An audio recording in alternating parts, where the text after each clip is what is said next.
मित्रांनो, एनसीएमपीआयक्यू सीरीजमध्ये तुमचं सगळ्यांचं स्वागत आहे. आपण फंडामेंटल्स ऑफ जावा प्रोग्रामिंगचे 4 युनिट संपवलेले आहेत. डिजिटल कम्युनिकेशनचे सुद्धा 4 युनिट संपलेले आहेत. आता इलेक्ट्रोमॅग्नेटिक फील्ड थिअरीचे आपण क्वेश्चन सॉल्व्ह करत आहोत.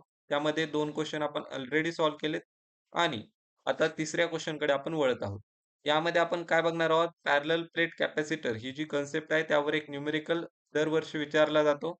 त्याचा आपण आता सोल्युशन बघणार आहोत आणि त्याच प्रकारचं कसलंही न्यूमेरिकल आलं तरी तुम्हाला ते सॉल्व्ह करता येईल याची मी गॅरंटी घेतो.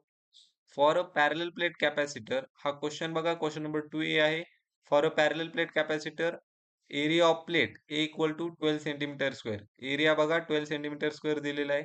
त्यानंतर spacing between plate D equal to 5 millimetre दिले. स्पेसिंग किती दिली आहे? 5 मिलीमीटर दिली आहे.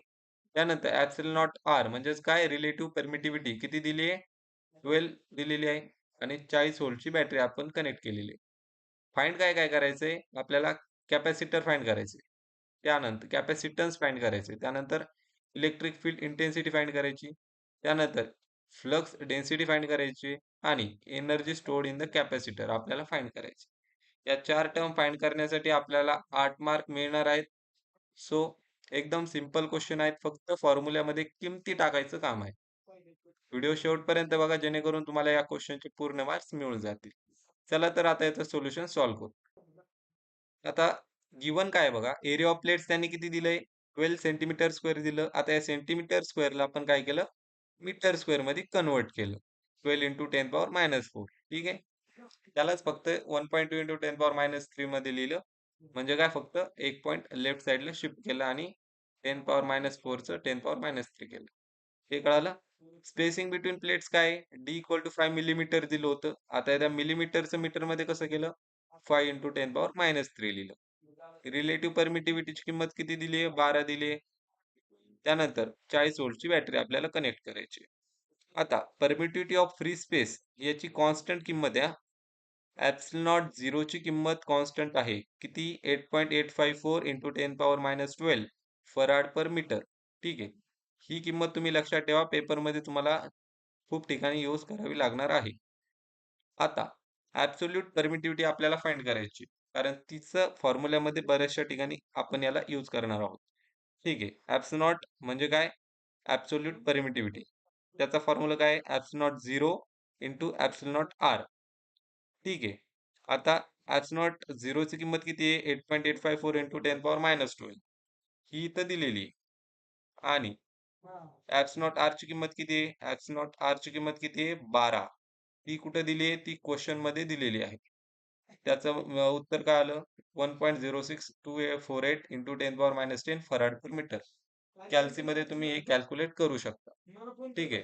ॲब्सोल्यूट परमिटिव्हिटी आपण फाइंड केली. आता आपण क्वेश्चनमध्ये काय-काय विचारलंय फाइंड करायला त्या गोष्टी फाइंड करू. आता कॅपॅसिटन्स त्यांनी आपल्याला सर्वात अगोदर फाइंड करायला दिला होता. Formula for parallel plate capacitor काय आहे? C equal to epsilon naught A upon D. आता याच्यामध्ये हे ॲप्सिलॉन नॉट काय आहे? ॲब्सोल्यूट परमिटिव्हिटी आहे जी आत्ताच आपण कॅल्क्युलेट केली. A म्हणजे एरिया आहे जो क्वेश्चनमध्ये दिलेला आहे. D म्हणजे स्पेसिंग आहे ती सुद्धा क्वेश्चनमध्ये दिलेली आहे. तर ॲप्सिलॉन नॉटची किंमत आपण आत्ताच काढली आहे. म्हणजे परमिटिव्हिटीची आत्ताच आपण किंमत काढलेली आहे. 1.020648 इंटू 10⁻12 इंटू 1.2 इंटू 10⁻³ 1.2 इंटू 10⁻³ काय आहे? आपला एरिया आहे, जो की आपल्याला क्वेश्चनमध्ये दिलेला आहे. आणि 5 इंटू 10⁻³ काय आहे? स्पेसिंग आहे. ही सुद्धा आपल्याला क्वेश्चनमध्ये दिलेली आहे. आपण काय केलं? फक्त फॉर्म्युल्याच्या किमती ज्या क्वेश्चनमध्ये गिव्हन दिलेल्या होत्या, त्या जशाच तशा टाकलेल्या आहेत फॉर्म्युल्यामध्ये. आणि हे सगळं आपण काय केलं? कॅल्सीवर कॅल्क्युलेट केलं. याचं काय मल्टिप्लिकेशन येणार आहे? 1.274976 इंटू 10⁻13 आलं. 5 इंटू 10⁻³ आपण जशाच तसं खाली लिहिलं आणि ही किंमत तुम्ही कॅल्सीमध्ये टाकल्यानंतर 2.54995 इंटू 10⁻11 फराड हे तुमच्या कॅपॅसिटन्सचं उत्तर आलेलं आहे. आणि 10⁻11 याला आपण काय केलं? 2.5.5 पिको फराडमध्ये लिहिलंय. तुम्ही उत्तर फराडमध्ये सुद्धा ठेवू शकता. पिको फराडमध्ये घ्यायची गरज नाही. ठीक आहे. हे झालं आपलं कॅपॅसिटन्स. 2 मार्क्स तिथं आले. आता दुसरा बघू काय फाइंड करायला लावलंय. आता इलेक्ट्रिक फील्ड इंटेन्सिटी फाइंड करायला लावली. इलेक्ट्रिक फील्ड इंटेन्सिटीचा फॉर्म्युला काय आहे? E equal to V upon D. आणि व्ही म्हणजे काय? आपलं जितक्या व्होल्टची बॅटरी आपल्याला लावलेली आहे, ते व्होल्टेज. आणि डी म्हणजे काय? स्पेसिंग. So simple. 40 व्होल्टची बॅटरी आहे, 40 आणि स्पेसिंग डिस्टन्स किती आहे? 5 इंटू 10 पॉवर मायनस 3 हे पण दिलेलं आहे. याचं उत्तर काय आलं कॅल्सीमध्ये ठेवल्यानंतर 8000 व्होल्ट पर मीटर. त्यालाच आपण 8 into 10 power 3 volt per metre लिहिलं. ठीक आहे. हे झालं इलेक्ट्रिक फील्ड इंटेन्सिटी. झाले 2 मार्क. काहीच विषय नाही. त्यानंतर electric flux density D find करायला विचारली. Formula D equal to epsilon naught E. या अगोदर सुद्धा आपण हा फॉर्म्युला बघितलेला आहे डेरिवेशन मध्ये बाउंड्री कंडिशन्सच्या. Electric flux density D equal to epsilon naught E. So D equal to epsilon naught ची किंमत आपण सुरुवातीलाच फाइंड केलेली आहे इंटू ई ची किंमत आपण आत्ता फाइंड केलेली. So D E epsilon naught ची किंमत टाकली, ई ची किंमत टाकली, उत्तर आलं 8.5 into 10 power minus 7 coulomb per metre square. ठीक आहे. इथे काय केलं? राऊंड अप केल्या व्हॅल्यू फक्त 49984 होतं, त्याला 8.5 डायरेक्टली लिहिलं आणि आपण उत्तर लिहिलेलं आहे. हे फक्त फॉर्म्युल्यात किमती टाकलेल्या आहेत. त्यानंतर लास्ट काय विचारलं? Energy stored. W equal to 1/2 CV square हा आपला फॉर्म्युला आहे. आता 1/2 कॉन्स्टंट जशास तसं लिहिलं. सी म्हणजे काय? कॅपॅसिटन्स, तो आपण पहिल्या याच्यातच फाइंड केलाय. व्ही म्हणजे काय? किती व्होल्टची बॅटरी आहे ती आपण आपल्याला क्वेश्चन मध्ये दिलेली आहे. किमती टाका, उत्तर काढा. झालं. कॅल्सीमध्ये सगळ्या किमती टाकल्या तर उत्तर जशास तसं तुम्हाला मिळून जाईल. ठीक आहे. हे झालं उत्तर काय येणार? 2.04 इंटू 10 पॉवर मायनस 8 जूल. फक्त युनिट लक्षात ठेवा. एनर्जीचं युनिट काय आहे? जूल आहे.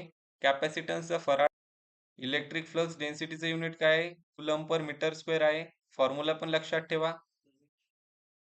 इलेक्ट्रिक फील्ड इंटेन्सिटी ई, त्याचा सुद्धा formula E equal to V upon D आहे. युनिट काय आहे त्याचं? Volt per metre. आणि कॅपॅसिटन्सचं युनिट फराड आहे. त्याचा फॉर्म्युला आहे C equal to epsilon not A upon D. Epsilon naught म्हणजे ऍब्सोल्यूट परमिटिव्हिटी, त्याचा formula epsilon naught 0 into epsilon naught R. हे बघा, ऍब्सोल्यूट परमिटिव्हिटीचा फॉर्म्युला आहे epsilon naught 0 into epsilon naught R. आणि त्याची किंमत अशा प्रकारे आपण फाइंड केली. एप्सिलॉन नॉट 0 ची किंमत कॉन्स्टंट आहे, ती तुम्हाला लक्षात ठेवावी लागेल. 8.854 इंटू 10 पॉवर मायनस 12 फराड पर मीटर. अशा प्रकारे आपण हा क्वेश्चन सॉल्व्ह केलेला आहे. क्वेश्चनचं सोल्युशन हे PDF स्वरूपात पाहिजे असेल तर डिस्क्रिप्शन मध्ये लिंक दिलेली आहे. चला तर आपण इथेच थांबूया. व्हिडिओ आवडला असेल, क्वेश्चन समजला असेल तर व्हिडिओला लाईक करा. फॉर्म्युले सगळे पाठ करा, जेणेकरून क्वेश्चन मध्ये किमती कशाही बदलल्या तरी तुमचं उत्तर बदलेल, पण मार्क बदलणार नाही. ठीक आहे. तुम्हाला पैकीचे पैकी मार्क्स या क्वेश्चनसाठी मिळाले पाहिजे. व्हिडिओ आवडला असेल, व्हिडिओ लाईक करा, चॅनलला सबस्क्राईब करा. धन्यवाद.